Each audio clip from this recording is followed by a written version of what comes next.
Hi, it's Sarah here from Crafting and Stamping, and I'm here with just a quick video to show how to set up a Wink of Stella brush. This just needs a little bit of preparation because when it arrives it's actually got an extra seal on it to keep it basically in place during transit, make sure nothing leaks out, etc. So what we need to do is we need to open this up and unscrew the cartridge like this, take the ring off, and then we replace the cap back on and tighten that up all the way so that it's in place. And now I recommend putting the lid back on before we shake it well. You need to shake it well. You can hear that there's a ball in there that agitates the ink and the shimmer. So this Wink of Stella glitter brush provides a nice sort of soft shimmer. And if I just grab a piece of card, so now to use the brush, there's a little bit of writing on the barrel that says push on both sides, and you just need to do that very gently.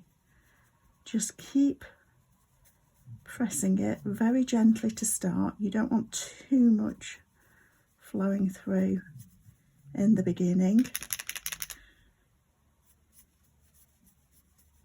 It takes a little while to get going, so don't be surprised, but I would recommend not pushing too hard to start because otherwise you'll get it leaking out all over.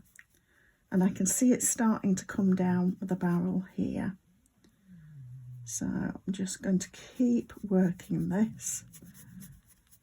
I tend to find that this scrap of dark card is